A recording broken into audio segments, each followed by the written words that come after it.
Mbote, bande de Kobalandi et bienvenue dans ce énième numéro. Il y a émission sur l'enquête.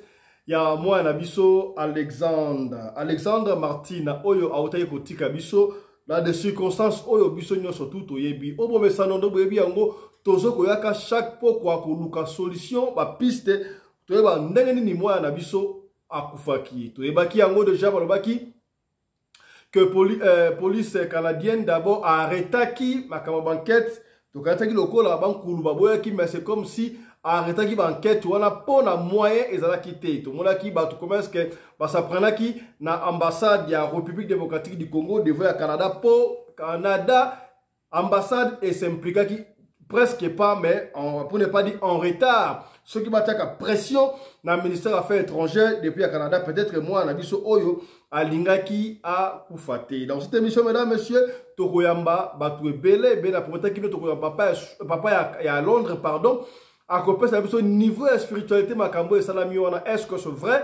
L'enfant a été sacrifié, oui, c'est vrai que moi, Nassi a Koufi déjà, mais cela n'exclut pas. Toujours le Kara, suspect, puis enfin, il y a une conclusion pour le Makambo, moi, Nabiso, image autre, audio à l'Ibosso, ça passe si, Bandeko, maman na bango a tunaki mwana na Canada pour na mwana akende ko tanga kelasi ye moko a confirmer ngo awa voilà suivez un peu ça.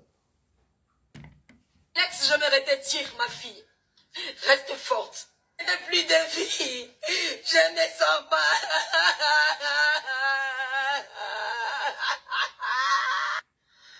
J'ai envoyé ma fille au Canada pour aller étudier parce que le Canada, c'est un très beau pays, un très bon pays. Voilà, elle a envoyé sa fille pour aller étudier au Canada. Canada, c'est un très beau pays, mais université, en gros, ceux qui ont côté de l'université sont pas instituts supérieurs, voilà. Bon, ça n'a. Il n'est qu'une électrique en gros, hein. Il n'est qu'une électrique en gros. Ce n'est pas parce que les Akaka Canada et qui vont être extraordinaire, parce que l'Uvanium n'a pas eu et Bimisa Batu, il y a solo. Moi, j'aurais préféré que moi, la tangalaye, kaka na université à Kinshasa, qui a kende ko tanga na université, il y a Motindo wana. Batu ba la ko attaquer ambassadeur il y a Congo na Canada, à côté makambo na reta, il fallait qu'il patati patata. Et d'ailleurs, la police canadienne avait arrêté l'enquête parce que moyen ça là qui était débloqué qui moyen était. Mais si kabwe tokolika ki awa toyo ki d'abord que le chairman Moïse Katumbi Chapwe a côté Makambango a payé $100,000 malgré c'est insuffisant de moi lobby pour ma enquête à moi bon enquête il y a dit parce que l'enfant est déjà décédé le gouvernement américain paie à côté Makambo Badima qui va avoir visa pour na maman à États-Unis Canada pardon qu'on depuis Montel il y a moi nanaye Alexandre Martina alors maman il y a Alexandre qui est reçu par le chef de l'État, et mon épouse qui passe comme day international. Alors, malgré brouhaha, malgré les ondits, mais quand même nous compatissons avec la famille. C'est pas facile de perdre quelqu'un qui vous a été trop cher. Et donc, vraiment, surtout que maman, c'est la fille unique, l'enfant unique. Maman, la personne qui passe à Rosaranaté. Alors, suivez plutôt ce reportage. Nenge Mokondi Yamboka Félix Antoine Tshisekedi Chilombo, Ayambaki, maman. Il y a Alexandre, la bureau naïe, il n'a tout reçu. Oh, il y a par audio, il y a audio, il y a conseillère, il y a chef de l'État en matière de famille, suivez Ango, et puis Toko Tabongo en matière propagande. De son pays d'origine, le président de la République démocratique du Congo, Félix Antoine Tshisekedi Chilombo, qu'accompagnait la distinguée première dame Denise Nyakeru, tous deux très abattus, ont voulu à travers ce geste exprimer leur soutien, à travers eux la compassion de toute la République aux parents d'Alexandra, inconsolables et visiblement bouleversés face à cette perte inacceptable. Au-delà de la douleur, le président de la République a dit tout son attachement à la famille en détresse et exige que des enquêtes soient menées afin de lever le voile sur les causes de ce drame. Les géniteurs de la jeune Andrea étaient accompagnés par la coordinatrice du service spécialisé du chef de l'État en charge de la jeunesse et lutte contre les violences faites à la femme, Madame Chantalier Lomoulop. Le président de la République a dit qu'il va appuyer tous les processus parce qu'il faut mener l'enquête et que justice soit faite. président est vraiment, il sait qu'on ne peut pas toucher un seul Congolais. Lui-même, il a déjà dit, on ne touche pas aux Congolais. Tant qu'il est là, on ne touche pas aux Congolais. Alors, nous allons faire les démarches. Les démarches ont déjà commencé avec l'ambassade du Canada, ici en RDC, avec le ministère des Affaires étrangères, pour que la famille puisse aller voir le corps et continuer à mener l'enquête. Mais pour cela, nous sommes tellement contents d'avoir l'appui du président de la République et celui de la première dame. Le président, notre chef d'État, a dit qu'on doit continuer, qu'on doit mettre des avocats sur place, qu'on doit appuyer, on doit parler au Parlement canadien, qu'on doit rencontrer les élus canadiens. On doit aller plus loin dans l'enquête parce que, comme je vous dis... Voilà, je crois, pour ce pelipo, Mouramatari Sikabui, à Koti Makambouango, je crois, on va trouver une solution. Là, c'est qu'il y a une piste de solution pour la Koyeba.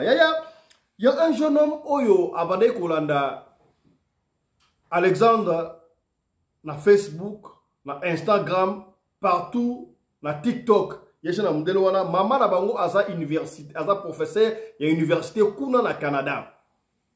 Moi na wana abotama zonga côté à parc Oyo, Alexandre akufaki. Ayi moi na wana ayebi parc wana na ndenge ya mukiete, parc Oyo, Alexandre akufaki. Est-ce que moi, parallélisme ezali entre yango, aïté au colombe audio de on a expliqué tout le gars ma piste de vérité, de solution. Le gars l'explication et moi un de Un nouveau suspect apparaît dans l'affaire Alexandra qui se nomme Félix Couture-Prapo. Il suivait Alexandra sur Instagram et Alexandra le suivait aussi, ce qui laisse à croire qu'ils se connaissaient vu qu'il vit dans la ville de Trois-Rivières. Et sa maman est une professeure d'université au Québec. Il fréquente ce parc-là dès son tout jeune âge, ce qui laisse à croire qu'il connaît bien l'endroit. Nous voulons éclaircir cette hypothèse pour en savoir plus sur notre sœur Alexandra Martina. Voilà. Est-ce que vous avez bien abandonné bien? Un suspect apparaît dans l'affaire Alexandra qui se nomme Félix Couture-Prapo. Il suivait Alexandra sur Instagram et Alexandra le suivait aussi, ce qui laisse à croire qu'ils se connaissaient vu qu'il vit dans la ville de Trois-Rivières. Et sa maman est une professeure d'université au Québec. Il fréquente ce parc-là dès son tout jeune âge, ce qui laisse à croire qu'il connaît bien l'endroit. Nous voulons éclaircir cette hypothèse pour en savoir plus sur notre sœur Alexandra Martina. Voilà, donc, jeune garçon, Oyo Mundele, yé Alexandre, na Facebook, na Instagram, partout, est-ce que, vous avez un rendez-vous, na yé, tonanani, tala kunteki, tala kumamba yé, à côté na liste bongo, yaba suspect. Kasi, yamboto kote la matière proprement dite, na limito songa nanu, parce que là, c'est que makambo Alexandre et Komi Bongo Day International, tout le monde en parle, hein? Tout le monde en parle, tout le pays africain en parle, donc cela veut dire que ceux qui vous et bongo biso moko to luba yango tendenge nini. Na lingi nazo kusabuna un peu na rafraîchir mémoire total nanu to yoka ndenge ndekom oyo abimisi version mususu ya décès ya Alexandra Martina yamboto kota na makambu proprement dite. Na lingi to landa nanu pe version ndeko oyo.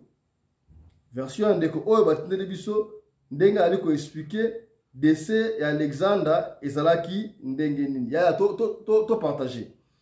To partager to luka ba piste de solution kaka pona moi na biso. Voilà, j'avais l'image avec moi ici. Est-ce que je garde ça encore patienter na côté la bino? Ouais, j'en avais ici, non? Quelque part, voilà. Kewapi. Voilà, je disais que Maman Alexandria, Bayambaki et pas Mokondi. Voilà. Voilà. Tout dans la seconde, on a expliqué version. Suivez. Bonjour, bonjour, bonsoir, bonsoir les amis. Je fais cette vidéo pour dire la vérité de la mort, sur la mort de Alexandra que tout le monde a entendu sur les réseaux. J'ai une amie qui est au Canada, qui connaît bien Alexandra, qui connaît Luan, qui connaît toutes ces personnes qui sont près d'Alexandra. Ce matin, moi, elle, on a eu à se parler. Elle m'a tout expliqué en long et en large. De comment, de qu'est-ce qui s'est passé. Et aujourd'hui, Alessandra est décédée. D'abord, paix à l'âme de cette jeune sœur, Alessandra, qui va beaucoup à l'église, qui prie Dieu, qui aime son prochain. Vraiment, paix à son âme et Yako à sa famille.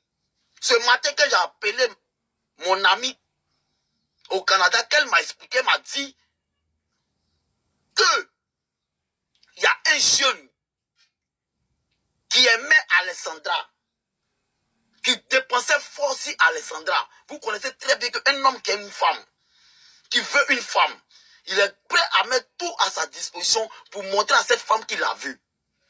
Donc cet homme voulait Alessandra, mais Alessandra ne voulait pas cet homme. Donc le gars en question, il mettait tout à la disposition de Alessandra. Il faisait des dépenses, il lui donnait de l'argent, il lui faisait des cadeaux, tout, mais ce n'était pas son genre d'homme. Donc le gars en question, il est frustré. Avec tout ce qu'il est en train de faire pour cette jeune fille, tout ce qui est dans son cœur, il dégage pour cette jeune fille. La fille en question ne veut pas le gars. Donc maintenant, il fait quoi? Il est en contact avec Luan, qui est la colocatrice ou bien colocataire de Alessandra. Il est en complicité avec Luan. Il dit à la dame que un Luan en question connaît même le gars. Voilà. Il connaît même le gars parce qu'il venait beaucoup à la maison, tout. Donc il botte un plan avec Luan. Et le plan c'est quoi? Je vous explique. Le plan c'est quoi? C'est que comment ils vont s'arranger pour gagner Alessandra. On s'en va. Donc maintenant, il y a le troisième colocataire qui est venu dans la maison. C'est un envoyeur de ce dernier-là, de ce monsieur-là. Donc lui il vient parler Luan pour dire que lui, il a besoin d'une maison où il doit vivre. Voilà. Donc maintenant, Luan, elle va vers Alessandra. Vous savez qu'une personne qui va à l'église n'est jamais méchante, qui ouvre son cœur à tout le monde. La personne peut aider, même quand il est en détresse. Parce que c'est ce que même Dieu a dit. Quand Dieu est dans la vie d'une personne, pour t'aider, c'est rien. Si la personne est en mesure de pouvoir t'aider, il va le faire. Donc c'est comme ça. Luan va dire à Alessandra, mais qu'il y a un homme qui veut vraiment vivre avec nous. Il veut compatir aux dépenses. Il veut payer la maison. Il veut faire ça, il veut faire ça. Donc Luan, par sa gentillesse, par la bonté de Dieu qu'elle a eu dans son cœur, elle dit, il n'y a pas de problème, encore le laisser vivre avec nous. Donc, Luan, la camarade, la colocatrice de Alessandra, et ce dernier qui est rentré qui est venu dans la maison, sont ensemble.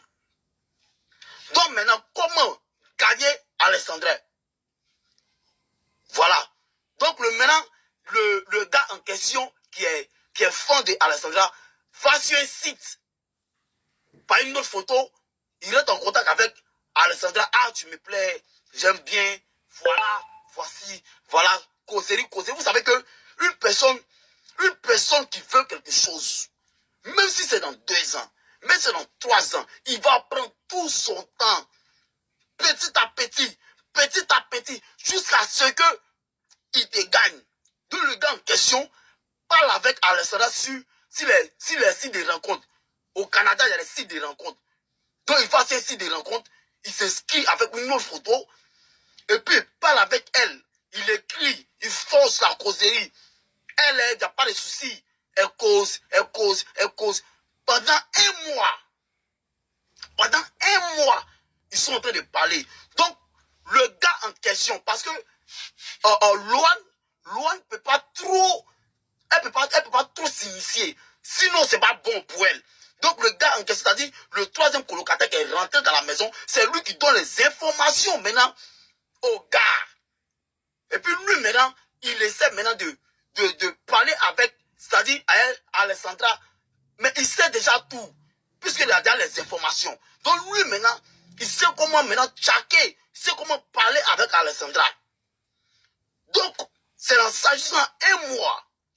Donc, Donc maintenant, voilà le coup qui a été voté. Ils doivent se rencontrer, c'est-à-dire Alessandra, et puis le gars qui a dépensé sur Alessandra, qui est allé sur un site de rencontre, par une autre photo qui parlait à Alessandra, doivent se rencontrer. Donc du coup, maintenant, comment ça se passe? Ils doivent se rencontrer où? C'est opaque. Donc maintenant, Alessandra, vous savez que quand tu as rencontré quelqu'un, tu te mets bien, tu es jolie, tu es vêtue. En tout cas, tu prends ton dernier cri de sapement et puis tu t'en vas. Donc maintenant, le gars en question, loin n'était pas là. Elle savait ce qui se passait. Elle était au courant de tout ce qui se passait. Donc elle n'était pas là. Elle allait vivre chez son gars. Elle a fait semblant d'aller vivre chez son gars. Elle est partie là-bas pour ne même pas savoir ce qui se passe. Elle est dans le coup. Pour ne même pas qu'on dise qu'elle laisse petite trace. Donc elle quitte la maison. Elle laisse Alessandra et puis le troisième colocataire ensemble. Donc maintenant, Alessandra est bien vêtue. Elle veut partir dans son rendez-vous. Donc le gars en question me dit, aïe, tu vas où? Tu es toute belle là. Elle non que je m'ai rencontré un gars que j'ai connu sur un site de rencontre. Ah, il n'y a pas de problème, c'est où? Elle dit non qu'elle veut le parc. Ah, mais ça tombe bien parce que moi, il fait dans tel coin. C'est comme si tu quittes au...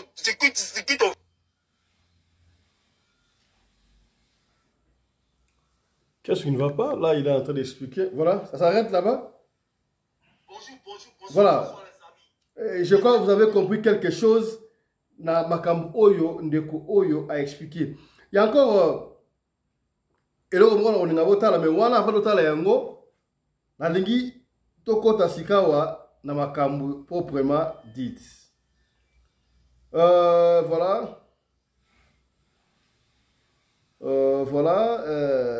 Ndeko linga intervenir d'abord. Ndeko linga intervenir. Topin de o chance à intervenir et puis toko tasikawa. Naba invité na biso oyo makambu bako bimisa awa. Pendant ce temps voilà, ouais, bonjour. Bonjour, tata. Dimna télévision, Dimna TV. Dans la TV. Au moins intervenir pour makambu ya Alexander, Dimna télévision.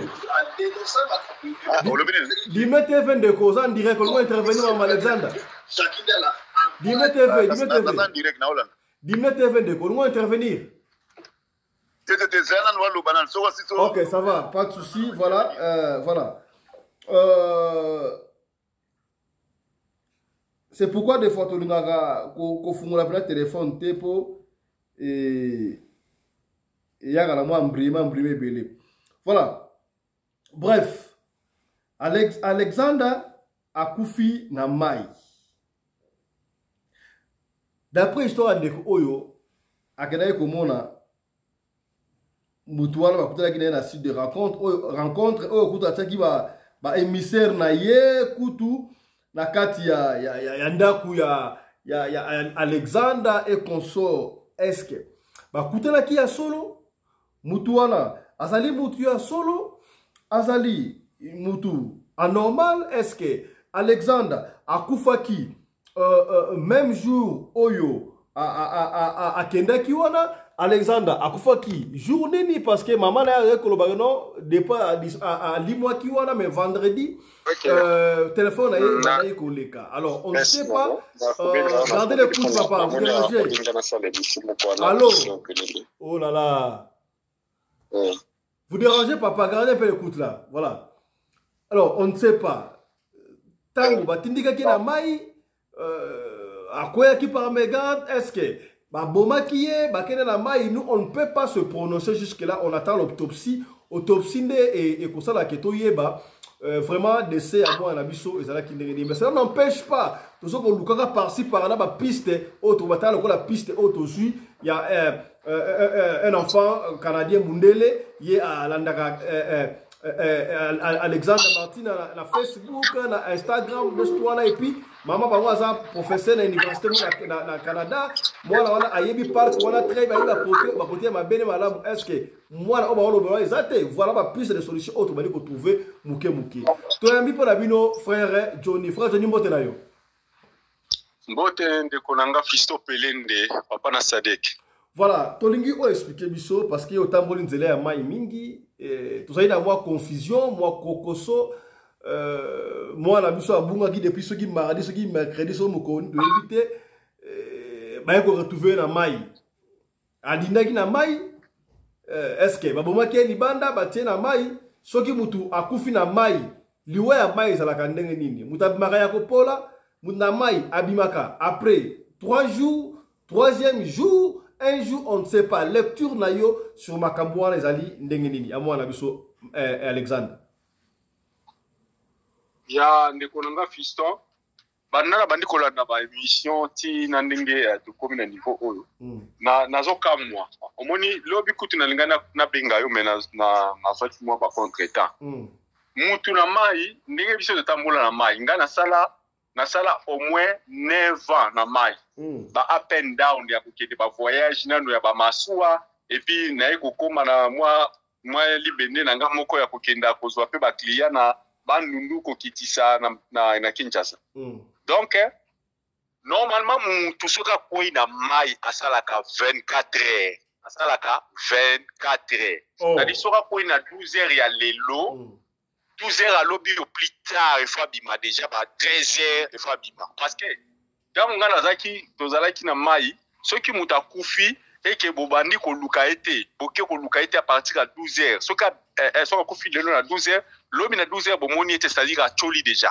il faut que ne musika donc basala kake ceux qui muta koi na mai bino fubo za déjà na rapidité yako donc avant 12 heures ba 11 heures déjà bozawana bozotala talati au moment 12 heures juste abimi 24 heures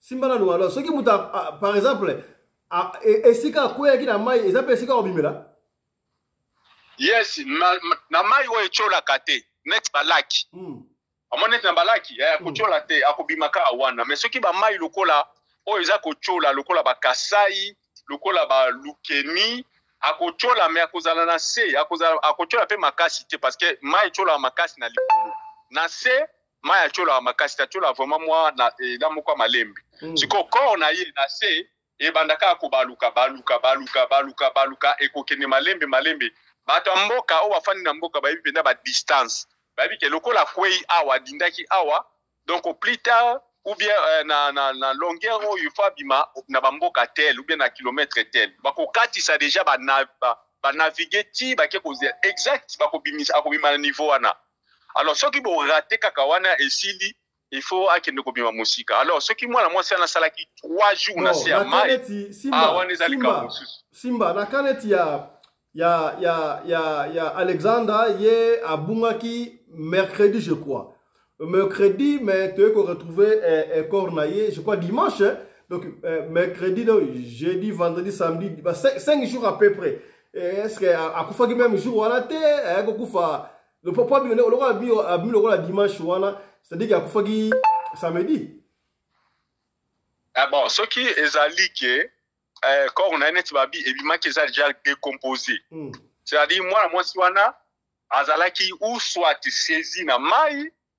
Hein po bamsu bazala ka bomio alte bakangio na libanga puke obima otepate mais des fois pe na mawana nzambe singeko kokata na atepi parce que korta noza ko vimba et comme kana tendance mususu il faut abima kaka bon deuxième tendance ezali nini bakoko bomaye bafandisi quelque part ben ndako moko bobe quelque part ba monike awa tozozwa moya ko sala autrement 3 jours après ba ko boa kaina mai et cause à l'eau mais normalement 24 heures mutu fois à la côté pas le quoi va maintenant déjà à partir du premier jour deuxième jour troisième jour bah comme on accord décomposé c'est que nous autres on est allé quelque part qui soit na se mai bakanga ki na singa ou soit ba bomba quelque part bah ko boa kaina mai donc c'est le comme quoi mais ndenge yo ozolanda histoire ngo tous récolter ma par-ci par-là, peut avoir plus de solutions.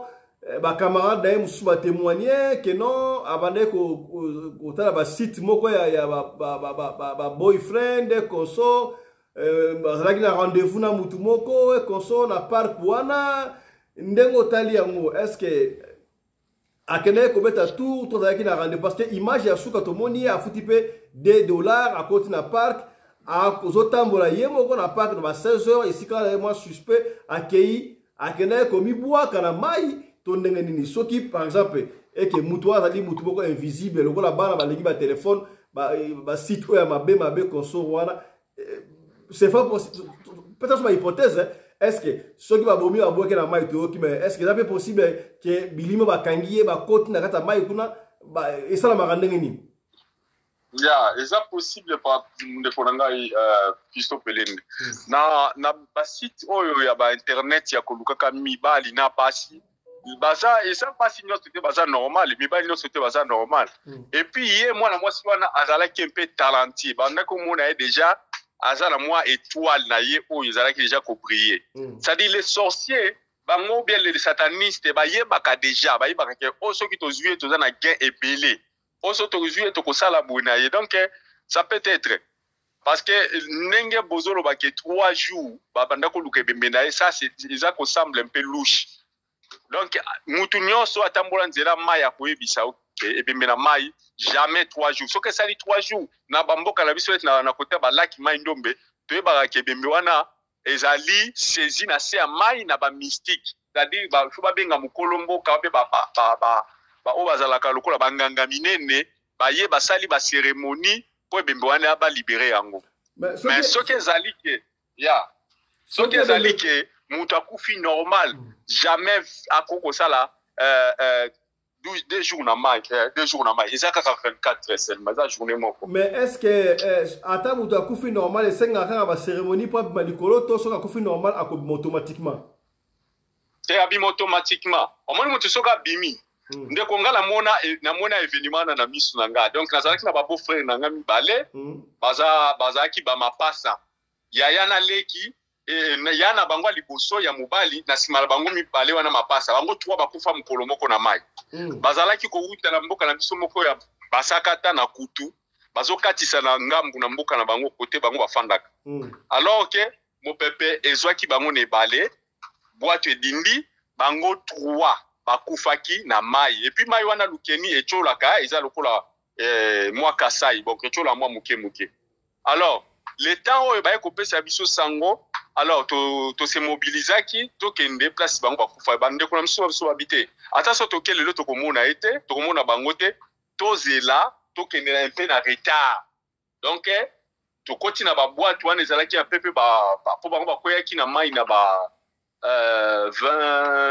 19h 18h alors to lungwa na ba 15h to kei to moni place to bango bakoyaki en même temps nazoka bango nde bazoloba avec donc nazo expérience wana nzela même mon frère nanga tolongwe wana babite awa te foto kitapenda na se na place moko babingango zelo soki ya makuta to tambo to ke to toli to komi wana mais tango mutabimaka na mai abimaka lokola bidon tozomona mutu ndeka zo bima bofandi bobotelemi bozotala ti bomoni mutabimi lokola bidon pouf amati après akiti mukie et puis abandi kochola mais boko tanga banda kochola boko mona kaka mutu na ina mo mukongo mukie akobando vimba ka mukie azo mataka de temps zo chola ce qui est raison pour ça naza ko se décomposer nde akomi ko mata mukie mais tanga bimaka na bimi lokola bidon tanga kozonga akiti lisuma mukie après akomi ko donc so bo chekate boko mona ete ndenga zo chola wana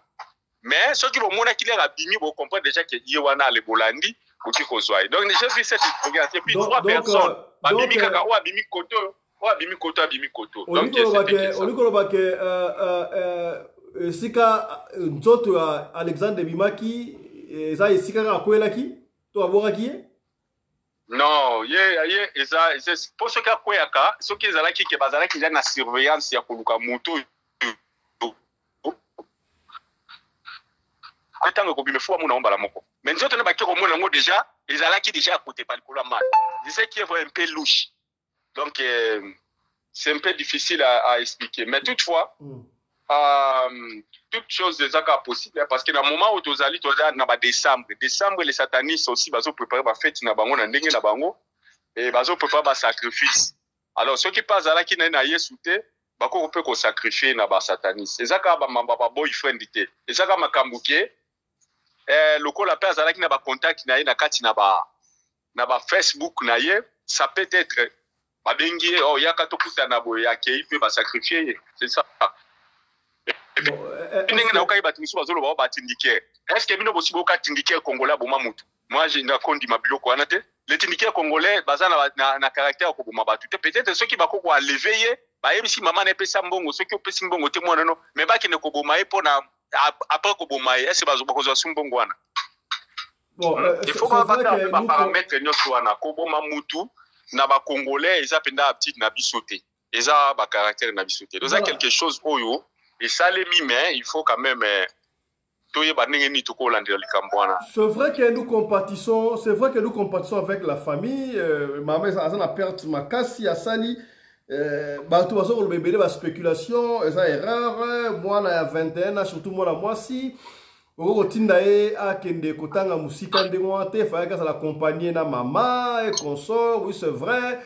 Mais moi, à 21 ans, quand même, Moukolo, vous croyez que l'IWA est comme on ne peut pas souhaiter nous compatir avec la famille, j'avais dit au début, moi, erreur, Ezali, peut côté à moi, il y a ma boti, tonnerai, ni moi, conseil, analyse dans étant parent. Bon, pour l'angai, on m'a dit, tant on les camokoi, de l'angai, les gens, bah, comme Koloba, Moutoula, comment ça l'analyse, n'andenge naï. Mais, toye bibiso nyosoke, na mboka na biso place to fanda ka to yebaka ke poto soki mwana ke ya tangi na poto mwana akobongisa famille parce que akomi na niveau mususu nani oyo ba yiko proposer ke mwana no akende poto aboyo akende kotanga na poto aboyo sa kokende poto bazate donc mama wana pe azalaki na tendance ke ya mwana na ye soka kei atangi azumwa diplôme na ye akosunga na vie na ye siko boko pesa faute par rapport ya quoi faute par rapport à quoi. Hein? Parce que les cas wana eza ba kamoko eza un peu rare. Eza la kate que régulièrement toyoka kaoba na po ba kotanga. Soki ezala ki baka ya bongo tokolo ba est-ce que maman na penda ayoka kité, amona kité, oh selma ki po selma. Eza ba kamoko rare. Oh esa le maka, mais ça le maka rare. Alors attendez peu chance ya ko komeka ko sunga mwana na e akende. Alors mwana mwasi place yo ya zali atande tozala bango na bandako atande tofanda kana bango na bandako est-ce que mwana mwasi ko yebiso makambo na nyonso awa na mboka oyo bana basi bazokufa te na ndako ba parents bana basi bazokufa na bandako ba parents te ke sali pe likambo na ya bombi le mususu alongoli zemi na ye abombi ememie na liwa donc il faut totika ko incriminer mutu na likambo moko oyo eza déjà na passe belé il faut biso to sala to compatir na ye s'il faut akopesa un conseil c'est dans après mais pour le moment azaka na mwana moko oya bungisi bande konangai tozala batu tozala mitema il faut to pesa ene to la kise bolingo to ngana kamo kutu mwana na tanga kufi mo nde konanga fiston na na internet ou na télévision Afrique mobimba je dis ba Camerounais ba sali ba mission pour na mwana mwasi wana ba Nigérien ba nani ba Ivoirien, ba Congo Brazza, ba Gabon. Pona mwana mwasi wana. Alors ça ba tu mususu musika bazo se compatir. Comment est-ce que bino moko bande ko banda ko accuser? Hein tous za la pe quand même bat. Tous za la bat. Bon, donc pour la ngai maman na vraiment eza makambo ya kana vie hein. Bon, ba maman mususu ba bota te ba luka pe banda na bandenge nyoso, bazo pe bana te. Baza pe ko vivre. Alors hier eza likambo yelie atika nyuso na maboko ya Nzambe parce que na moment oyo toyebi eloko ni tokoloba te mais Nzambe kaka azwa apesa ye makasi po atelema. On va finir avec vous frère Johnny. Tu supposes que moi na ba hypothèse azaki peut-être na boyfriend na ye na mashua na ba pirogue wana akwei na mai. To basonaki atindiki ye to whatever babilima sa mai ba kangiye ba bomiye to mak ya ayi ko na jeta kufi alors babilima ba kanga ba tuka dans fit nengo wana non soki mutu batindiki na mai ke akufi d'abord na kacha maswa wana ezalaka na capitaine o atamka ko tamisa masani ko zala kaka bango bi balete ba jamike peut-être ba boîte bakano rapide nyonso wana o esalaka bani na bayad wana ezala na ba capitaine nango na kati et puis ba pesa ka bango nyonso bazalaka na ba auto bengi nini ba gilet sauvetage ba gilet voilà ba boué bani na sauvetage ba gilet de sauvetage voilà batambola pamba te donc mutu soka ko ina mai et que a kufi c'est-à-dire azalaki na boué de sauvetage et puis azalaki na kati ya maswate donc soka azalaki na kati ya maswa on net ya na South Africa wa soto ke na bayad na biso koti na ba canot rapide jamais ba koko na canot rapide 5 km ta boué à sauvetage c'est pratiquement impossible. Voilà, merci beaucoup Johnny Léo Baxali. Alors bon likamba ko bakeza kaka to compatir maman na to compatir na yeto tika analyse na biso ya ko incriminer mutu o azalaki ndumba o sorry o azalaki ndumba ngala bota mwana na ngala 21 mwana na ngala liboso na bota na 21 nani oyo apasa te na étape wana ya mugulu na pasa na ngote na bo jeunesse siko soki moninga abotaki mwana soki na 16 ans na 17 ans eza étape siko pourquoi incriminer ye parce qu'il a kufeli mwana est-ce que mwana na kufi parce qu'il a botaki na 17 ans ou na 16 ans bande ko nanga tozala pe na mitema babi libanga 18 chaku mwano ko sekate po mokolo mosusu libanga mosusu ekozwa yo libanga mosusu ezozela yo chaku ezozela o mwano boza bino na so bandeke likolo soki libanga ezwi ndeke mosusu yo ko sekatolo ba o chaku aza maele ta kinda ofana na nzeto wana pona nini te yo po pimbo ko fana kala banzete oyo yebi libanga ezozela yo pe. Merci beaucoup hein. Merci beaucoup Fa Johnny. Merci papa. Voilà, est-ce que voilà, tu retournes à Yango et pas il y a papa à Londres. Voilà, c'était Frère Johnny. Bandeko, na habité. Ton côté, c'est quand même on a dimension spirituelle. Na habité, il faudra ton dimension spirituelle ou bien tout ça la kandengeni. Soki mundele oya zalaki mutu mwindu. Batu balinga ki ba hésiter. Est-ce qu'on peut parler aux morts? Ndeko oyo, batelinga vidéo et pas wapi. Na ebité mundele o azali prêtre, azali magicien, azali nani. Mundele oyo azoko communiquer na Alexander. Est-ce que autant déjà elokango na hotel o doyoka Alexander sa kufi déjà mais ye azoko communiquer na Alexander makambu o Alexander azo yebisaye aloba Alexander azo yebisaye azo betela histoire makambu ele kakuna mama moko boye suki ya canadien la kangaki a peu près dans le solo oyo moi no Angola wana ko lobano mama wa kanakime pa mama wa canadien donc makambu suto so ango spirituel makambu suto so ango un peu moins spirituel ya yanga epesinga mo mutuko swa azoko expliquer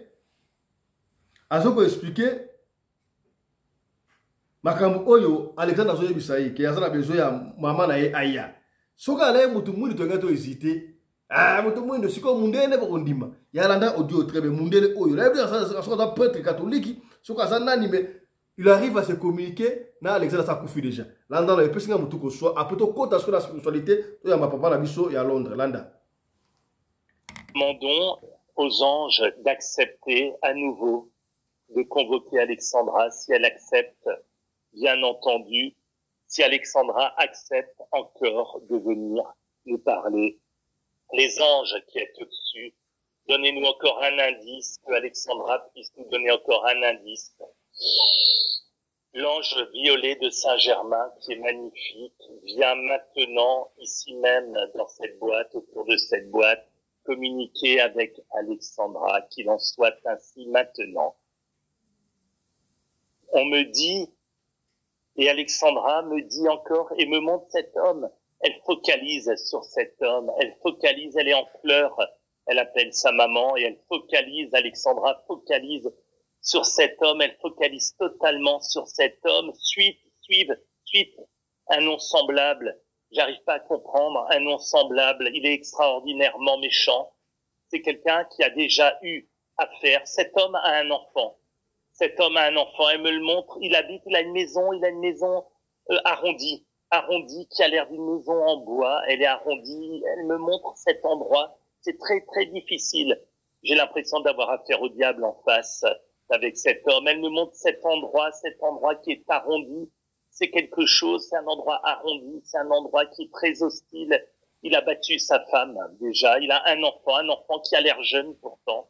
Elle me le montre, c'est lui, elle est en pleurs, c'est dramatique. Elle est dans un pleur, mais vraiment dans une tristesse, Alexandra, elle est dans une tristesse. Alexandra, avant de te quitter, donne-nous encore un message, délivre-nous un message. Trouvez-le, ramenez-moi à ma maman, ramenez-moi à ma maman, ramenez-moi à elle, ramenez-moi à ma maman. Alexandra, doucement, soyons dans la prière des anges, soyons dans cette prière avec toi, Alexandra. Dis-moi encore quelque chose, Alexandra, dis-moi quelque chose. Alexandra me montre cette femme qui était là, complice. Elle me dit qu'elle la connaît, elle me dit d'aller dans la chambre, là où elle était, de regarder derrière le lit, derrière son lit précisément. Vous le trouverez. Il y a du vent qui passe dans cette chambre. Il y a du vent, elle me montre une poussière, une plume d'ange. Il y a du vent qui passe, il y a quelque chose. Alexandra, pourquoi ils ont fait ça? Alexandra, pourquoi? Pourquoi ils ont fait ça, Alexandra? Je vois, elle me montre de l'argent, elle me montre un bisou. Cet homme l'a forcée à faire un bisou. Elle me montre de l'argent qu'elle avait sur elle ce jour-là. Et cet homme qui la force à faire un bisou. Alexandra me montre cet homme qui la force tout doucement à l'embrasser. Doucement. Elle est en pleurs totalement. Je place Alexandra sous la protection des anges. Merci d'avoir communiqué avec nous. Les amis, on va recommencer dans 2 minutes. Doucement. Yaya, oyoki, soke salaki mutu mwindu wa ngaba loba parce que oh c'est fort possible type au hasard prêtre catholique. Aso communiquer na Alexandre okina lobi wana ba image automonité. Alexandre ay mutu wana laksayi mbongo, elle veut l'embrasser azoboya et puis complice maman moko boye. Nanda kuna ye est-ce que to lien mona histoire te oyo maman na université professeur université moi na il parle quoi très bien qui voulait embrasser Alexandre Ogi ndenge prêtre lobiawa ngai pesi ngai mutuku soit déjà est-ce que on va fouiner to koyala makabo ya sika oyo ko talisa biso to yeba décès Alexandre ezalaki ndenge nini. Est-ce que on peut communiquer avec des morts? Mutawe koya koya sabiso akufi ndenge nini to mona kayango kaka epa ya batu mwini sika mundele yeyo aye ko démontrer biso to kota siko na niveau ya spiritualité ya makamu oyo wana na kaimba na moko epa ina bido to kaimba moko ya papa ya Londres ba fisto kena makamu na dimension ndenge nini meto zo ko luka dimension nini autre ko luka moyen parce que tous les moyens sont permis hein ya ko luka ndenge nini moi na biso Alexandre Martina akufi. Au moins une dimension oyo. Voilà celui qui démontre c'est-à-dire prêtre catholique, n'est-ce pas? Voilà c'est quoi bah, prêtre à exorcisme. Azoko tali sabiso, azoko la sabiso ndenge nini. Bah image ya suka voilà siko Alex ntazo bête là spirituellement ce qui s'est passé. To bana ko bituna qu'est-ce qui va pas donc to quoi ima mona makabo ba to lobaka. Et ça dit makabo lingo c'est vrai, siko to moni que ayaki na rendez-vous ya route na mutu donc tu vois voyez comment est-ce que nous réunissons ba élément muke na muke pona ko koma ko chiter et sika ya makambango ezalaka ndenge nini. Alors quelque chose encore, est-ce que mutu wana tindika kiye parce que Alex Banini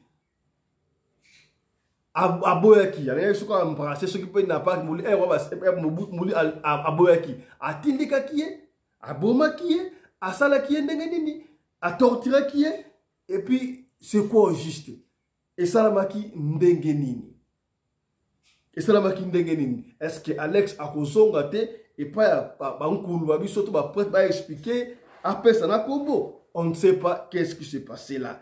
Voilà yango wana nasoko linga nazwa papa ya Londres na moni azali biz na ebité a expliquer biso et salamaka ndenge nini. Et ça la makandenge nini.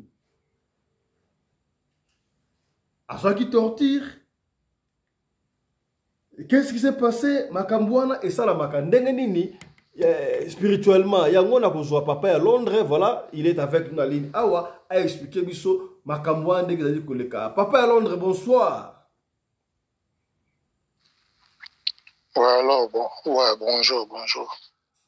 Voilà, nous allons tout droit au but. Est-ce que ceux qui moutoua koufi, ils ont la possibilité aya koloba, mouta bomiye, et puis à expliquer et venez les kakine ni aliwana ye?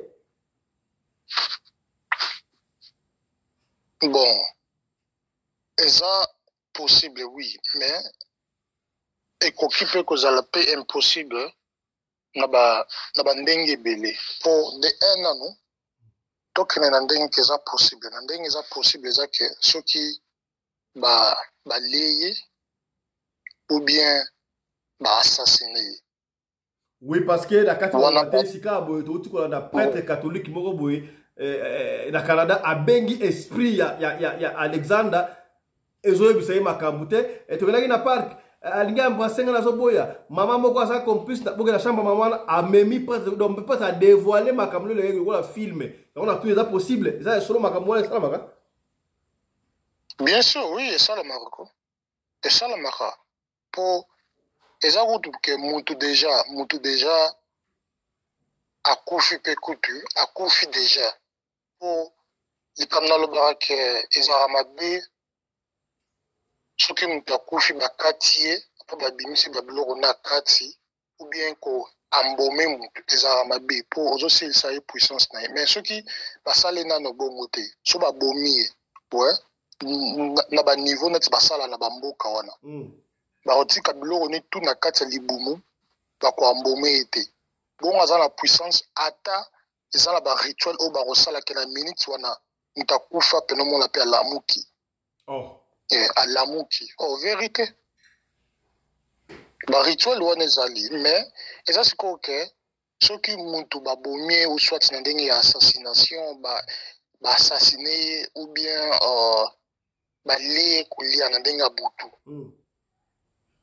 Ouais, voilà c'est possible. Même ceux qui va sacrifier pour sacrifice humain, ezali que au PC makila koto il y a entité pour esprit wana et ben ko travailler pour na ba bien matériel na yo moko privé.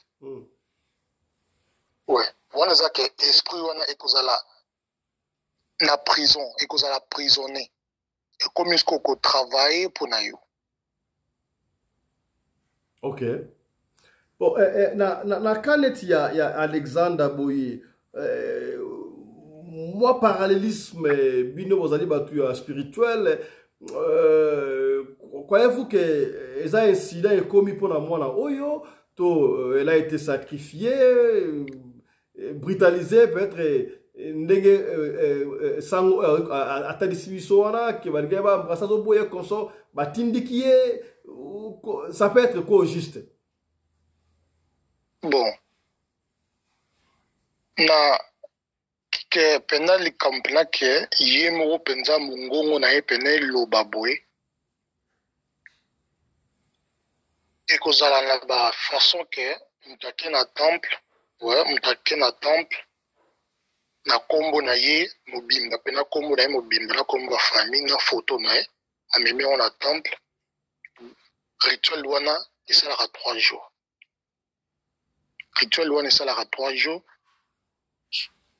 Bon, vous appelez qui talatala boti wana, vous mona pena yemo pena zoloba boy, azo dévoiler pena mutu boy mutasala kinga na air boy na temps boy wana bokomona. Yemo pena mungo na ezoloba parce que les morts ne sont pas morts. Nous autres kakande mutu kufa, mais molimo toujours ezala. Ouais, et ça possible bah ça la bon. Mais c'est quoi le problème est que na ba pays autozovana na ba pays Europe oyo ezala ba sacrifice humain ebele salamaka neti moi oyo eza moi ya sacrifice humain bato ebele bazolekisa bango Poza la bato ebele ba signer ba pacte ya makila. So signer pacte wana. Okomi boumbu. Tout le temps il faut payer ça à makila. Qui est en train de sacrifier qui? À moi ou? Bon, ça va ebele ça va secret spirituel quoi. Surtout oyebi ndenge za que bato ebele ouais soki pour sacrifice humain ça la maraboui. Soki mutanga sacrifier mutu. Ouais, na ndenge ya mulimo te pour sacrifice humain za que mutazata la distance au salimaka papa mutu place za akufi. Mais monsieur c'est physique pena bobo kangié bokene place moko boy bo torturer pour la voilà ndenge basala ngo mingi sala mabumu basala ngo ata la bana miki ata la ba bébé ouais bozo bo kangié bo torturer bo betier bo violer tanga zo ganga bongo tanga za na choc wana tanga zo kapasi wana makila na ye ezotoka na kati ya nzoto. Ouais, esprit na ye mpe ezokoma makasi. Bazo torturer, après ça, ba pendre ye. Sacrifice humain le carabo. Pour le kamba rosala, pour ça la onza makila. Makila so déjà ba pendre mutu na mai ou soit na fleuve, makila etangi. Ba entité ya mai wana ba récupérer makila et puis si bango Fox ya retravailler pe pour na yo. Pour na ba besoin na yo privé aux ala pour ça non. Mais pourquoi est-ce que ba tebele ba ko kanisa ke ndenge nzoto ya jeune fille wana ndenge ba moni yango wana na média ba koloba nyonso non, c'est faux. Ouais, c'est faux. Pour ezala ba secret médical ebele oyo ba dévoilaka yango boye te balobaka yango te. Eza route na bato ebele ba travaillera na hôpital mais bayebi te ke ba rein batekaka ngo bayebi te ke moi ce soit comme na zemi poche wana oyo ebombaka mwana après kobota poche wana batekaka ngo mpe placenta ya place mwana vandaka batekaka ngo. Mais non batekaka ngo ezala ba domaine ya makasi kota spiritualité. Et ça la neti ni bon pour placenta ezali donc na rôle ba net ndenge nini avenir ya mutu wana ouais net soki moi sa boti ouais mwana wana zaki na avenir moko ya bien ngako koma mutu mbongo ngako koma mutu moko donc angaki ko aider famille à partir de placenta na ye okoki ko utiliser ngo ba chance wana ezoyepa na yo après mwana na kokola neka kuzaneka bongo likambo nyonso to azomeka ezosimba te ou bien peut-être au mwana azokola kaka boye bandaki ni kokola bien ntango akomika na age moko pa akomi ne kizengi. Ok. Pona koto ouais pour koto musu bazo ko utiliser mais ya azane kaka épave aza susu mwana ote bobota ki azane kaka donc na misu boye bien sûr aza mwana mais na ndenge ya spiritualité azana déjà comme mutu déjà kufa azane épave quoi. Mais placenta batekaka ngo neti awa na Angleterre bate bon bato bayebi makambo wana bateka ba placenta la ba 50 000 placenta batekaka ngo oui mais est-ce qu'on a ba o bayebi te batika ba placenta la bango rabo mais na ba biso toyebi makambo wana ba placenta batikaka ngo te soki déjà moi sinon déjà bandi zemi il faut osenga yango avant zemi comme après ya kobota awa na Angleterre. Il faut aussi nga placenta wana avant moi ça comme pembeni ya kobota après ba ko signisho ba papier. Ouais, bah aussi sur le papier on dit que on doit placer il y a moi scénario après ko bota place quand on a ko balango otinja en Afrique ba kunja en Afrique il faut ekundama nyama ali yangote nyama ali yangote il faut ekundama mutu moko te pe a récupérer ngo somme ta récupérer ngo aza mutu o ya aza mutu moko aza kadia pemba. Utiliser moi. Mais tu disais ici, c'est très important, gouvernement canadien et surtout que d'un côté, ils ont moko na bango, non, pas c'est que nous sauter. Tant qu'on a dit tant liboso ba monaki. Ouais, tant liboso ba moni nzoto. Après ba ya ki lisusu. O tezana nous confirmer te so ezaye pour ba on ba roloba makambo ke o ke on sala ke biso to yeba mais en même temps tous à la temporiser tous à la calme tous à la teke ya rosilika pona imagine toi ceux qui ba bimi pela ba lobi ke o to mona ki ba kati kingo ou bien to mona ki za ki violé. Mais juste, mais communauté congolaise aussi. C'est l'autopsie, c'est là autopsie dans le ici une autopsie. Autopsie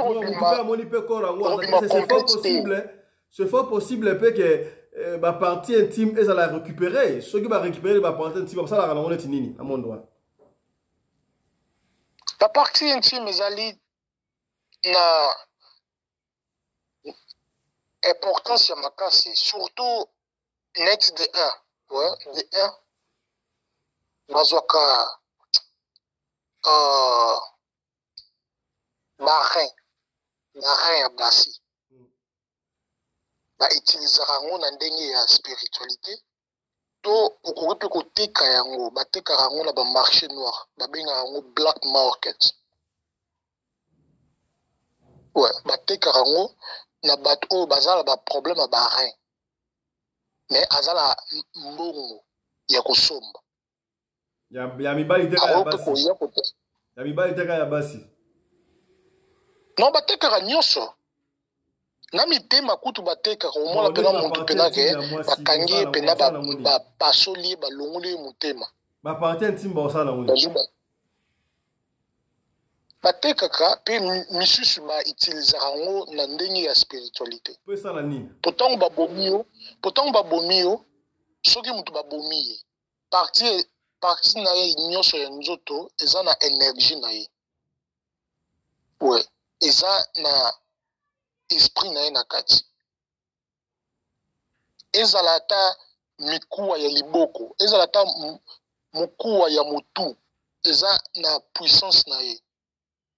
Donc, bako récupérer ngo après sikoyo soki mutu aza na posa ya aide ikoza lata footballeur ikoza lata mutu moko nga koma star ou bien mutu moko aza na parti politique moko boye ouais après siko akangi yo komi ko utiliser akomi siko ko utiliser yo na ndenge ke soko neti mutu aza na posa zo ba vote belé ye a osala nde pena ba discours ebele te kaka na ba mikuwa oyo ya récupérer après ce qu'on a réutilisé ba esprit wana ata omona muntu azaki na posa voter te mais ti omona muntu wana a voter ye po esala mape na ba musique ebele na ba musique kaka oyo toyokaka bato pe ba utilisaka ba esprit ya bato yango mona musique moko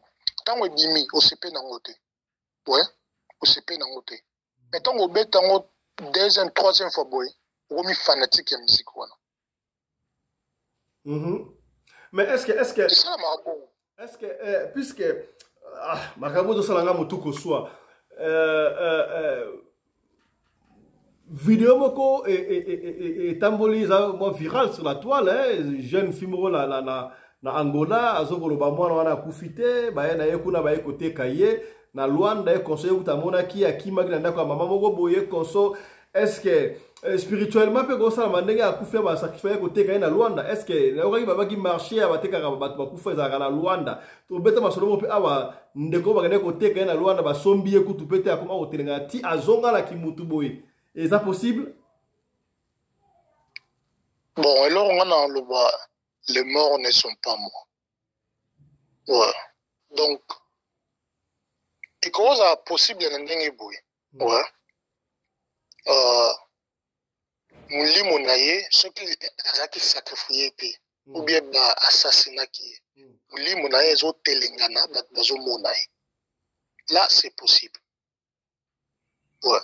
Ceux qui mouli monaye, ils ont sacrifié qui était, ils ont boumé karakoboma, pour peut-être jalousie ou soit, utiliser la partie à la corps naye.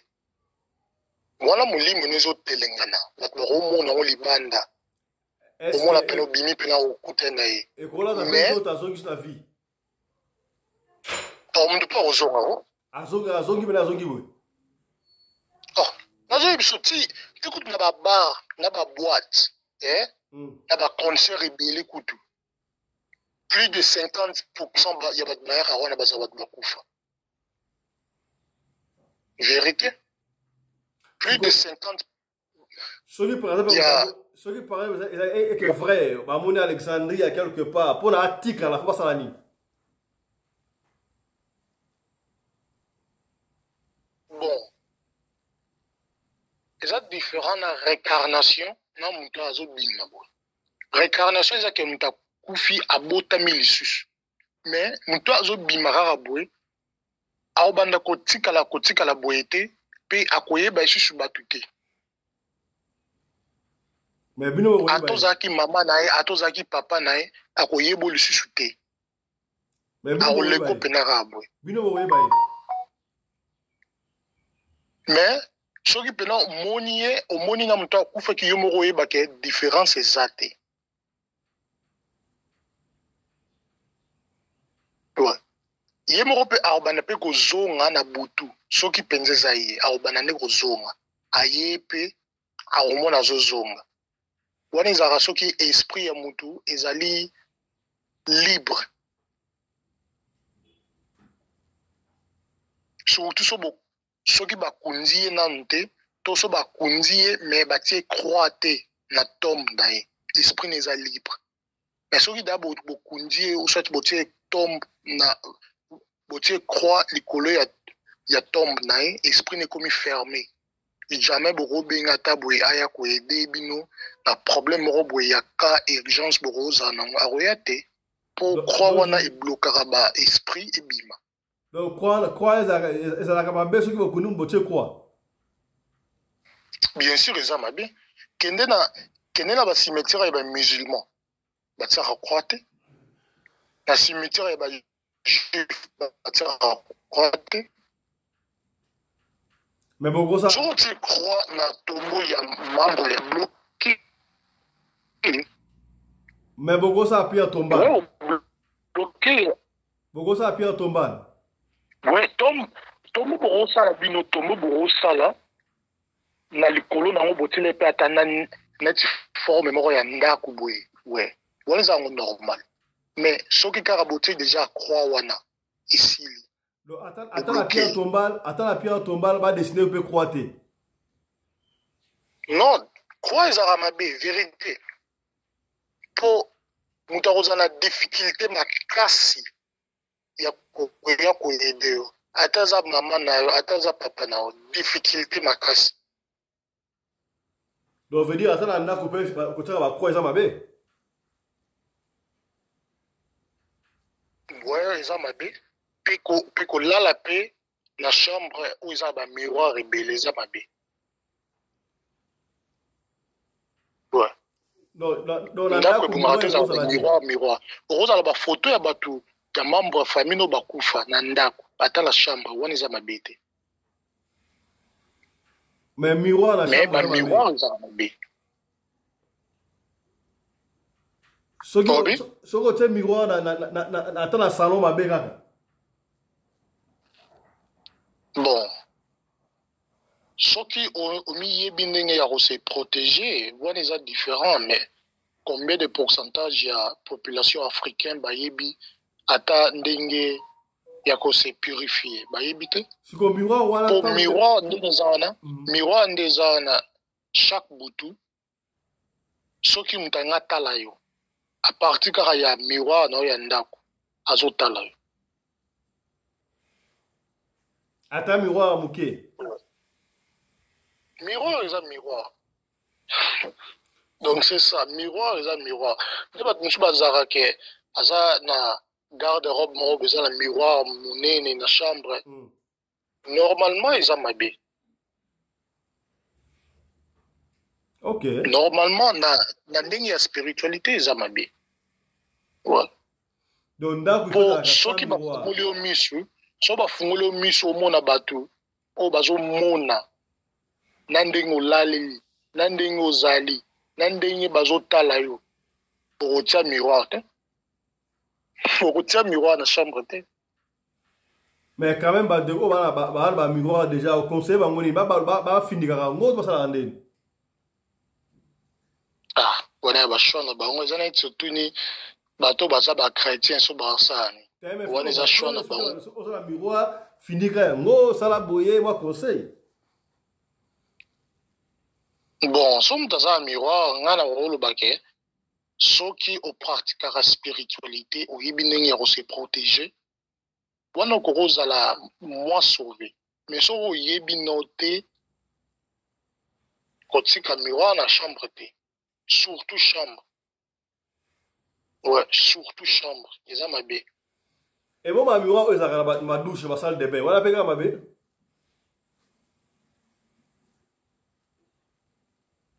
miroir déjà ntango eza déjà na douche douche eza place moko oyo esimbi spiritualité ya ndako douche kaka toilette wana eza place moko esimbi spiritualité ya ndako yango ata soki ata moto asali feti na ndako ouais asali feti na ndako bato baye na ndako bato nyonso bazokotaka na toilette oyebi te étention ya bato tu bazokota na toilette moto mosu akokotaka na toilette boye changer forme ya miroir na yo na place ke emonanaka normal mais ye partout ya azozala azomona na kati ya douche na yo donc veut dire soki moto aye asengi toilette apise bapermetaka bakota na douche te non eza mabe te kotika moto akota na douche mais il faut oyeba ke soki moto to azokota na ndako moto to azokota na baénergie na ye énergie positive mpe na énergie négative ezalaka bon voilà olobi eloko moko te papa sikoyo bato bana miroir na basale de bain na bango basala nini bon il faut koyeba ndenge ya kose purifie yango mpo ata mpe sosoni miroir libanda ata sosoni miroir libanda okokota nango mbala moko na ndako te ezaka mabe il faut purifier yango nano apres okoti nango na ndako okopurifie yango ndenge nini bon eza na barituel oyo okosala okozwa neti mungwa ozwi mungwa na minute wana yo soki okolongola bilamba nyonso bilamba nyonso na bilamba nyonso me okotika no ata na kaleson osimbi mungwa na libuku ya gauche osaki après 3 bougies ezopela wana na kati ya douche yo telemi wana pembeni osaki wana apozwi obwaki yango na mai ozwi feuille d'oreiller 3 otie na kati ya mai otiki yango ata mpona 2-3 minutes ouais, apres ozwi yango sikoyo na liboko ya gauche ozwa mai wana na cantine ozobwakela yango miroir ozopurifie yango ata so ezalaki na baénergie négative jamais eko acapte baénergie ya bato eza na ndako yango omona moto mosusu bazalaki bien mais tant kaka côté loro moko ya sika ndako boye ba problème ebandi ata bilamba o to somba ata elamba eza sika ata elamba eza sika bimi pena na chasser nango boye na monde oyo il faut toujours que la préparer physiquement spirituellement il faut toujours que la préparer jamais qu'on dimara que elamba eza sika eza nango na eloko mabete non eroza eloko mabete physiquement mais spirituellement éviter surtout bas sous-vêtements sous-vêtements monsieur roro la taboué sans au purifier en troisième l'école qui au moins la troisième l'école lobby nango la muki bezo tel maté troisième l'école penaro et bendami troisième l'école pené qui pour nos lati sous-vêtements oyo. Est-ce que l'anniversaire ya mutu l'anniversaire moi là par exemple à soir l'anniversaire naie anniversaire les cas na école moi la ken école muninga na bino na joie cadeau anniversaire à sombelu elamba muninga na élève c'est quoi ça ça m'a bête mais ça dépend de la intention ya muninga wana pour ndenga na za sorcier boyengelo bateke sur la pesi muteloko mbalamo yo sale mabe non mais ça na intention mabe vous a sorcier oh mais na français to binga ngo sorcier vous a ndoki na lingala to binga ngo ndoki donc c'est ça ndoki za muntu aza na connaissance ya spiritualité. Mais si vous avez un peu Alexandre, vous avez un non, mais c'est que ngai na kobimisaye, c'est que na ba séance oyo, ba sala ka soki mutu akufi, ouais, après yemoko a roloba boye, eza ba membre ya famille ba luka, ba oyo baza pembeni na bango, ba kota ba place oyo esengeli. Est-ce que voilà ce qui va sacrifier qui était ce qui famille bengio roide bango ce qui famille benga na ndenge ya spiritualité oui na makoki wana mais pesa biso numéro loas na kokota makambo wana te pesa biso numéro na yo non numéro na ngala opesa ngo public poete soki mutu pa za maladi yo kobikisa ye ezo dépendre malade ni donc soki mutu asengi numéro na otopesa ye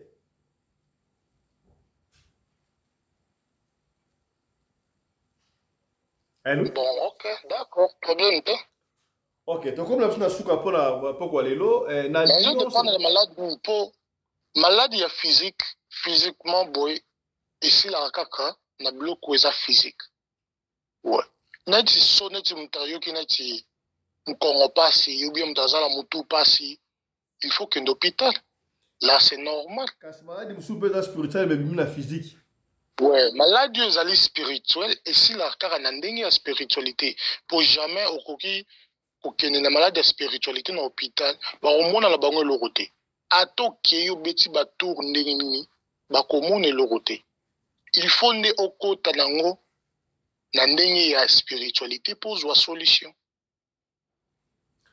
To comme na suka lelo donc c'est ça synthèse symbiose ya makambo nyonso tout lobi disparition moi na biso nyonso tout makambo to lobi synthèse nango ani mito va finir